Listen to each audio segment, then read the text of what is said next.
अस्सलाम वालेकुम, नमस्ते। आज ये हमारा टॉपिक है जिनके बारे में हम डिस्कस करेंगे। उस टॉपिक का नाम है टेम्परेचर है। टेम्परेचर को हमने छोटे क्लासेस के अंदर इस तरीके से डिफाइन किया था, डिग्री ऑफ हॉटनेस और कोल्डनेस ऑफ एन ऑब्जेक्ट है। कोई ऑब्जेक्ट है, कितना ठंडा है या कितना वो गर्म है, उन्हीं को टेम्परेचर जो है वो नाम दिया गया था। या हम कह सकते हैं average kinetic energy of each molecule.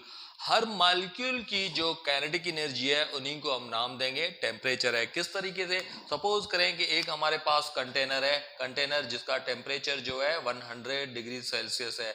दूसरा जो कंटेनर है जिनका टेम्परेचर, सपोज करें कि हमारे पास जो टेम्परेचर है वो 50 डिग्री सेल्सियस है, तो 50 डिग्री सेल्सियस है। अगर यहाँ पे हम देखते हैं कि इनके अंदर जो ये मालिक्यूल है, मालिक्यूल यहाँ पे, ये इनके अंदर मालिक्यूल पड़े हैं, इनके अंदर यहाँ पे भी ये मालिक्यूल है, तो हम देखेंगे कि इन्हीं मालिक्यूल के अंदर वाइब्रेशन ज़्यादा होगी, इन्हीं मालिक्यूल के अंदर वाइब्रेशन जो है कम होगी। तो हम यहाँ पे कह सकते हैं इन्हीं की एनर्जी ज़्यादा है। तो एनर्जी ज़्यादा होने की वजह से हम यहाँ पे कह सकते हैं इनका टेम्परेचर जो है ज़्यादा होगा।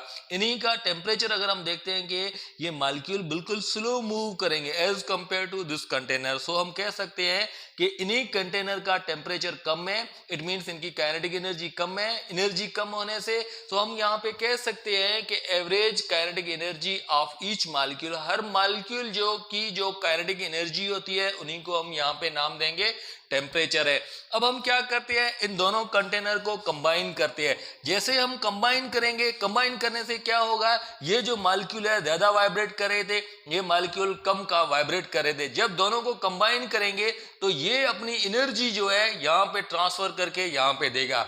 जैसे ये एनर्जी अपने ट्रांसफर करके अदर मॉलिक्यूल जो इनकी एनर्जी कम थी इन्हीं को देगा, तो इन्हीं का टेम्परेचर ज्यादा हो जाएगा। टेम्परेचर ज्यादा होगा, मगर यहाँ पे क्या है, एनर्जी जो ट्रांसफर हुई है, जो एनर्जी ट्रांसफर हुई है उन्हीं एनर्जी को हम नाम देंगे हीट है। और उन्हीं के अलावा हम अब कह सकते हैं हीट तभी ट्रांसफर होती है जब टू ऑब्जेक्ट का टेम्परेचर जो है हमें डिफरेंस मिले। उन्हीं के बाद हम आते हैं कि इनको मेजर किसके अंदर करते हैं।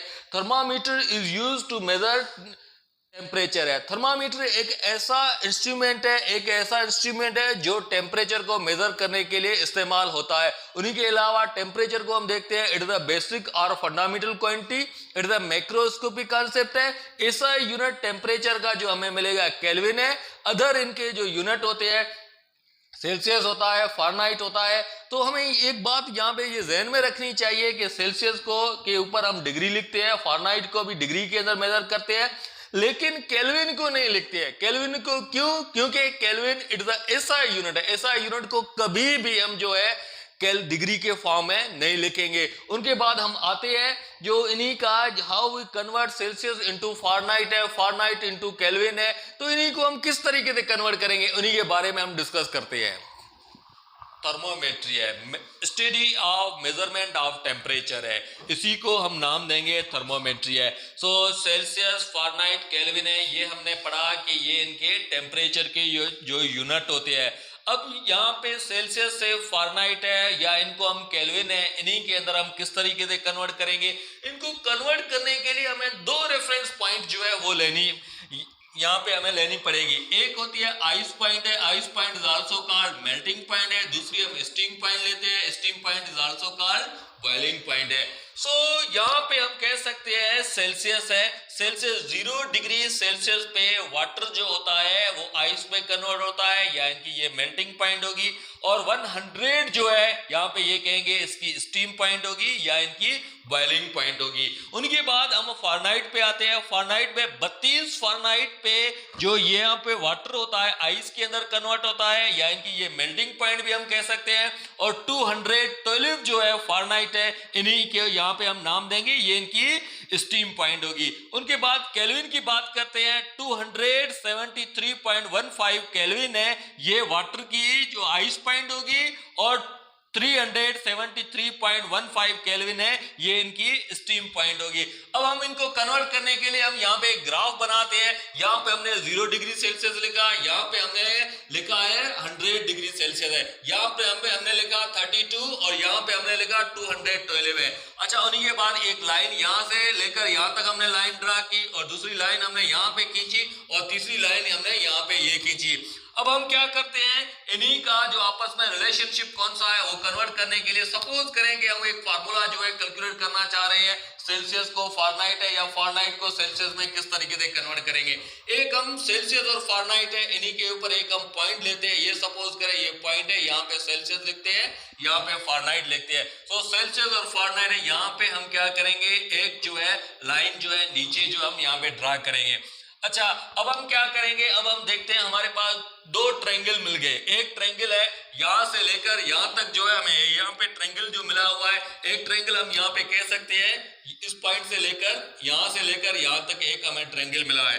दूसरा ट्रायंगल जो हमें मिला है वो ट्रायंगल हम यहाँ पे कह सकते हैं यहां से लेकर यहां तक और यहां से लेकर यहां तक जो है हमारे पास दूसरा ट्रायंगल जो है वो बन गया। अब हम क्या करते हैं, यहाँ पे इन्हीं की एंगल देखते हैं, ग्रीन वाले ट्रायंगल की, रेड वाले ट्रायंगल की, दोनों की एंगल जो है वो सेम है। तो ट्रिग्नोमेट्री के अंदर हम यहाँ पे पढ़ के आए हैं, जब दो ट्रायंगल आपस में इक्वल हो तो हम क्या करते हैं, उनका परपेंडिकुलर आपस में डिवाइड करते हैं और उनका बेस जो है वो हम आपस में डिवाइड करते हैं। तो यहाँ पे हम देखते हैं कि इनका परपेंडिकुलर कौन सा है, यहाँ पे ये हम देखते हैं यहाँ से लेकर यहाँ तक जो फासला है फारेनहाइट के इक्वल है। फारेनहाइट माइनस हम क्या करेंगे, ये वाला फासला है यहाँ पे ये हम सब्ट्रैक्ट करेंगे 32 है अपान में। अब हम इसी ट्रायंगल की बात करते हैं, तो यहाँ से लेकर यहाँ तक जो फासला है किसके इक्वल है, हम यहाँ पे कह सकते हैं 212 है। माइनस हम क्या करेंगे, तो यहाँ से लेकर ये जो फासला मिला हुआ है ये हम काटेंगे, तो हम लिखेंगे 32 है इज इक्वल टू। अब हम आते हैं बेसिस की बात करते हैं, तो बेसिस की बात करते हैं यहाँ से लेकर यहाँ तक जो है हमारे पास फासला जो मिला हुआ है वो सेल्सियस है। सेल्सियस में हम क्या करेंगे, ये 0 है, 0 सब्ट्रैक्ट करेंगे अपान में हम क्या, यहाँ से लेकर यहाँ तक जो फासला है वो यहाँ से लेकर यहाँ तक जो फासला मिला हुआ है वो 100 डिग्री है, तो 100 है, 100 में हम क्या करेंगे 0 जो है सब्ट्रैक्ट करेंगे। तो हम यहाँ पे लिखेंगे फारेनहाइट माइनस 32 अपान में 212 में से 32 हम अगर सब्ट्रैक्ट करेंगे तो हमें यहाँ पे मिलेगा 180 है इज इक्वल टू सी अपान में हम लिखेंगे 100 है, यहाँ पे लिखेंगे।